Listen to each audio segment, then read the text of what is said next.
Well, yup, you read the title. I'm doing another Solarballs Iceberg video. And you guys might be thinking, but Marcia's not. Did you already make a video like that?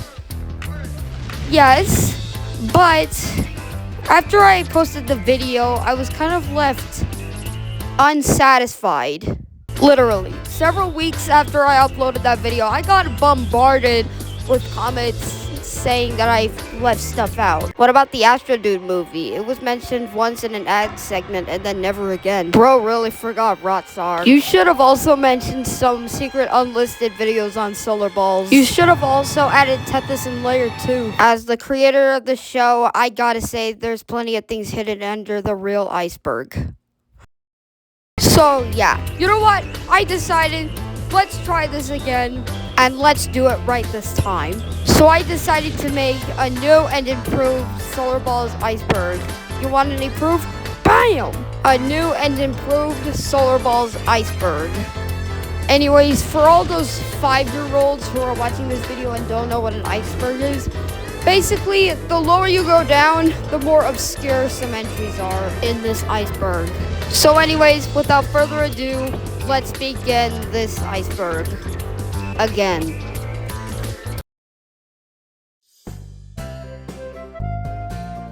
Alvaro Calmet. Alvaro Calmet is the creator of Solarballs and is also the creator of Mr. Spherical, which is what Solarballs originated off of. Dungeons and Dwarf Planets.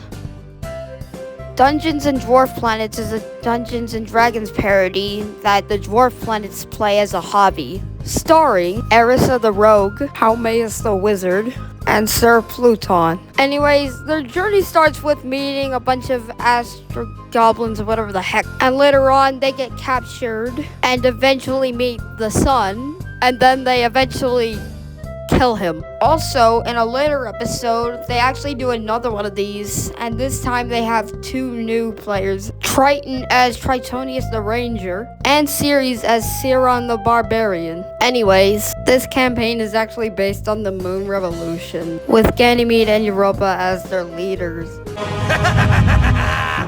Get ready, my moons! We have a lot of planets and dwarf planets to destroy! Oh, I can't wait. I love destruction. Well, I wasn't there for most of it. So yeah, Solar Cards. Solar Cards is an original card game that Solarballs made that originally started off as a Kickstarter. And since it did well, they released Solar Cards on the Solarball store. SAR. SAR, aka Space Astronaut Replacement, is a robot that originally started off as Astro Dude's assistant, but then later becomes a bit of an antagonist later on in the show. Astro Dude.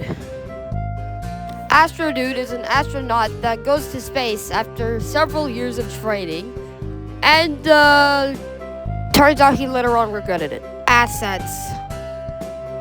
As you know, Solarballs uses these iconic assets for the characters for over 3 years, but ever since the episode What If Moons Become Planets Part 1, they started using brand new assets for most of the main characters. Now, although these new assets look really cool, I honestly prefer the old ones because, I don't know, they just have that sort of charm to them, in my opinion. Gong Gong's language. In the episode, The Solar System's True Scale Part 3, we're introduced to 4 new dwarf planets, with one of them being Gong Gong. And what's interesting about him is that if you watch the show, you can immediately notice that Gong Gong actually says his name whenever he talks, kind of like a Pokemon. Gong gong, gong gong, gong gong, gong gong. Ads. During Solarballs episodes, they show ads just to advertise the entire show. Also, I know this is a bit random, but I just want to mention this.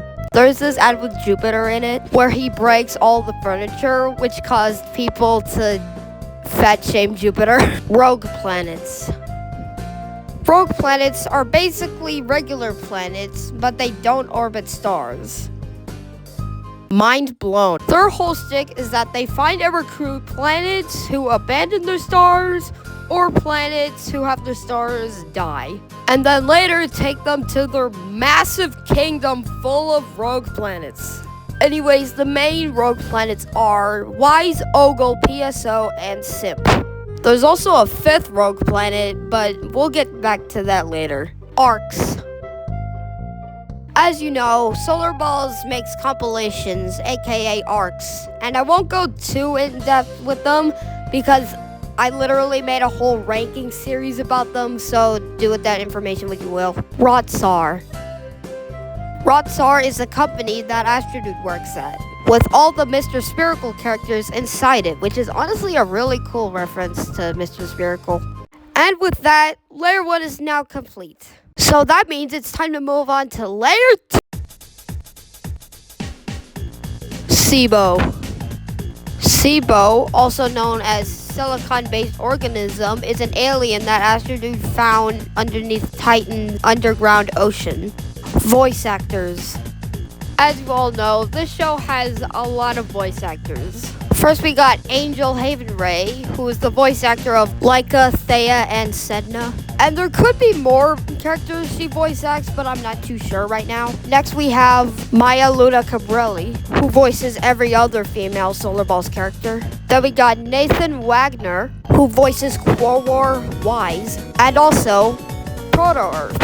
Then we have David Benton Jr., who is the voice actor of PSO and Orcus. Then we got Jay Chin, who is the voice actor of Planet X.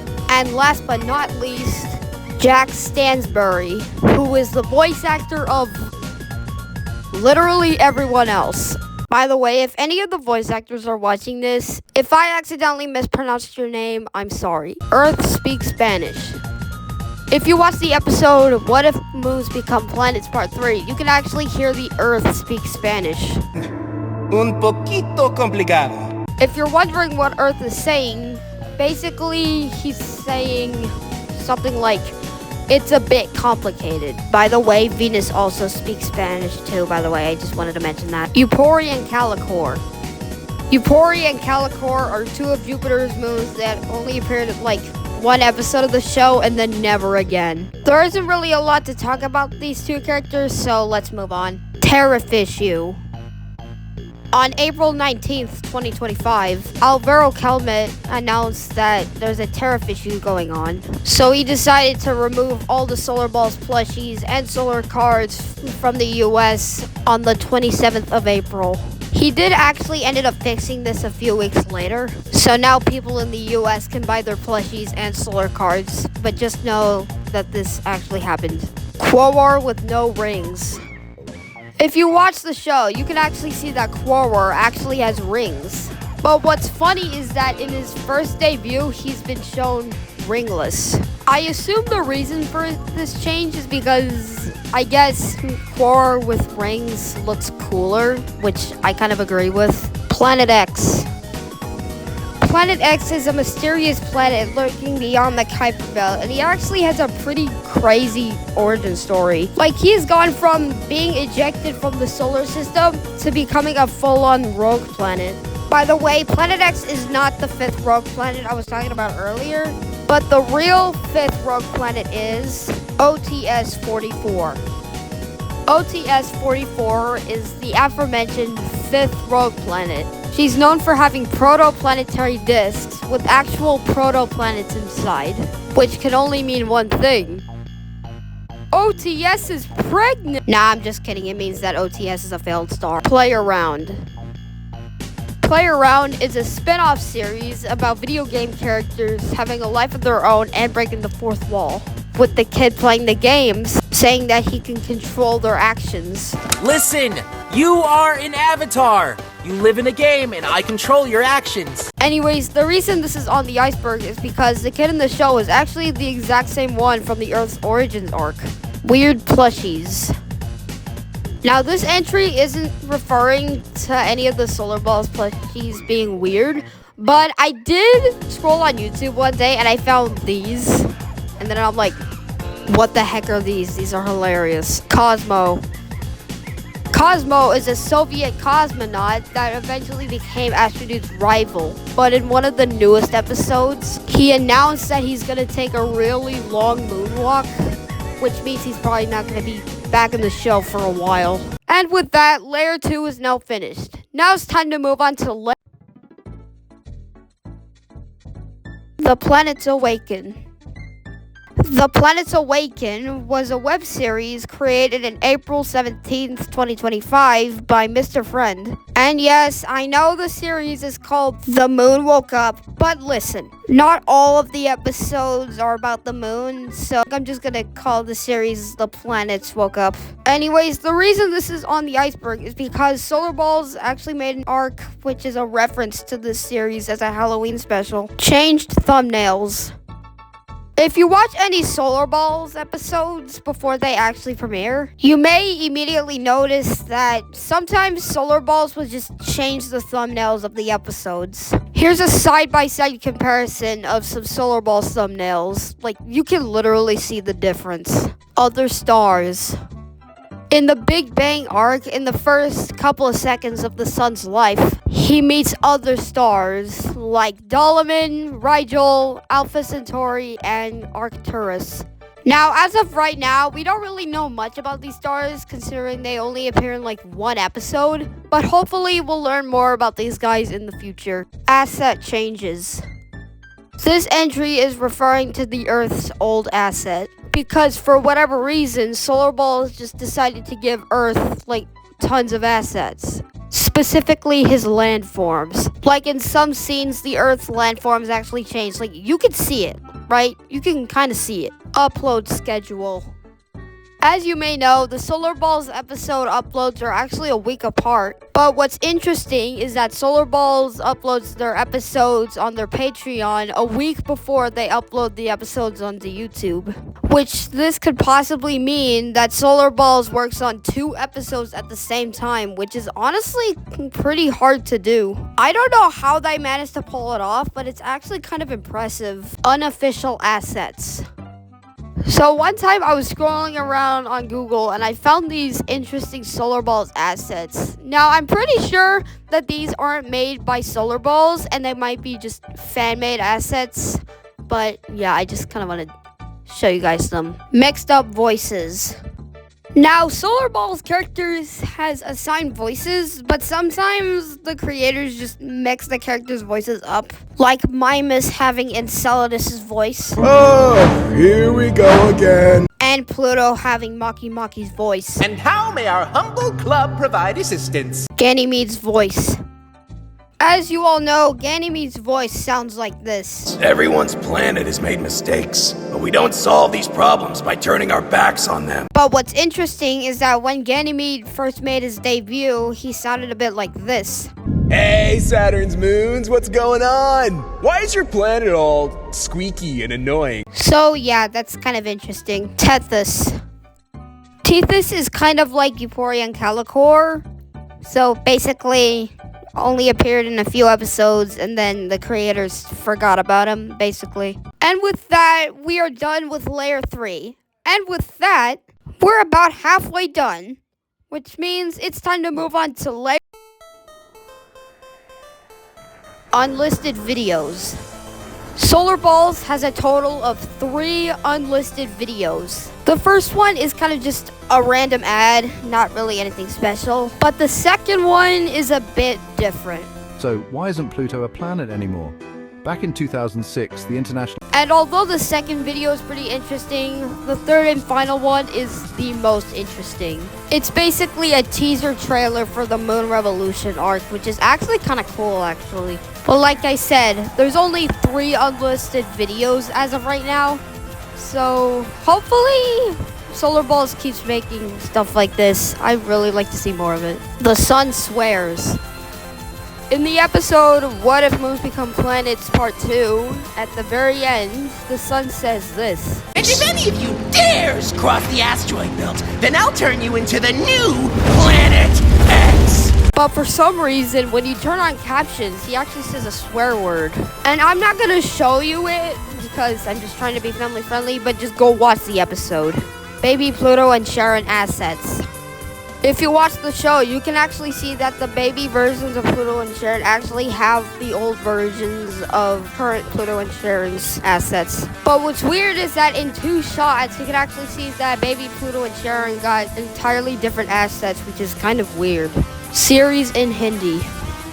In the Hindi version of the Solar System's True Scale Part 3, you can see that Ceres is actually hanging out with the other dwarf planets. But what's weird is that in the original version, he's just completely absent, which is honestly pretty interesting. Astro Dude movie.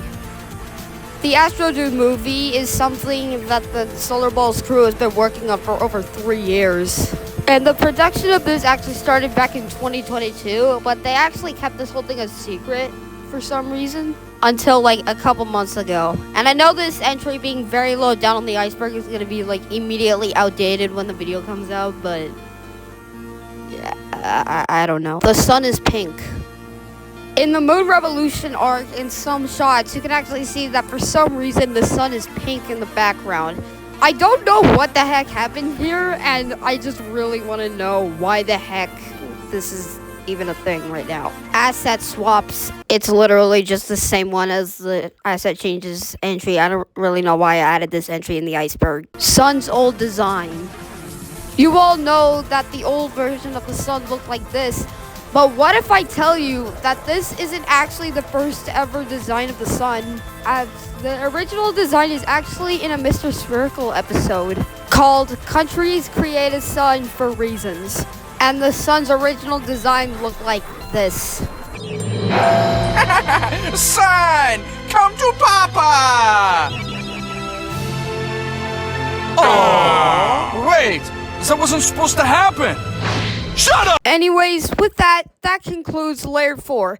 Now it's time to move on to the second to final layer, aka layer Iris. Now, I've actually been scrolling a bit on YouTube when I keep seeing this strange Iris character a few times. Now, I actually have no idea who this Iris character is, but I've seen this Iris character a few times on the internet, and I feel like it's just I just don't understand, but just know this is apparently a thing. Apparently. Comet. If you look at the bottom of the channel's banner, you can actually see that there's this strange comet character. And I doubt that this character will have any importance in the entire show, because I assume it's just there for just a visual gag. So I assume that this character isn't going to be really relevant to the entire story of the show. Astro Dude plush.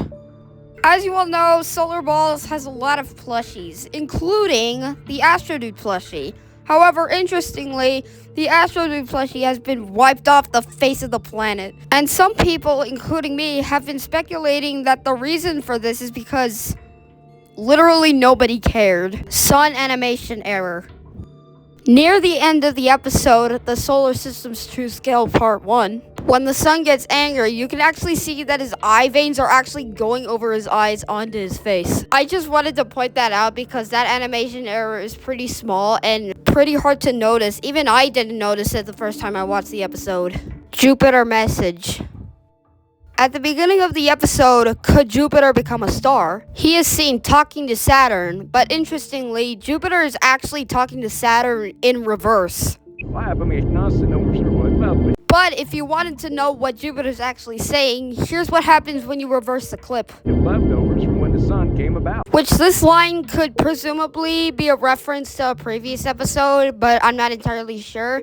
If you guys know, just comment down below. Old episode versions. Now listen, I know some of you guys are probably going to be a bit upset about this, but I completely forgot what this entry is about. I don't know what the heck I was thinking when I made that entry, but yeah, I think it was a reference to the oldest episodes of Solarballs, maybe. Again, I don't entirely remember. Please don't unsubscribe. Okay, next one. Mercury dies. At the end of the Surviving Venus arc, Mercury actually annoys Venus to the point where Venus canonically kills Mercury. Not very beautiful behavior, my lady. Enough! You got a problem with the Earthlings naming me after some stupid ancient goddess? Well, keep talking and you'll get a makeover! So, that's kind of insane. Anyways, that's the end of layer 5, and now we're moving on to the final layer, aka layer 6. Prime Video. A while back, Solarballs announced that the show was going to be available on Prime Video, which I could not find it anywhere on Prime, and literally nobody else has been talking about this. Just wanted to mention that. Mercury and Mars plushies. Now, each of the planets got their own Solarballs plushies, except for Mercury and Mars for some reason. Although there are some Google images of what they're going to look like, as of right now, these plushies have not been fully available to the public. Video game and Earth's Origins arc. In the scene where the two boys are playing video games, you can see that the game is about some goblins fighting monsters or something. I don't really know what it is, but it looks pretty interesting, to say the least. And with that, the iceberg is now complete. If you guys have watched this video to the end, thank you guys so much. And I just want to make sure to let you guys know to hit that subscribe button, hit the like button, and all that stuff. And if there's more web series that you want me to make an iceberg video on, let me know. But anyways, I think it's time to end this video off. Thank you guys for watching, and I'll see you guys in the next video. Bye!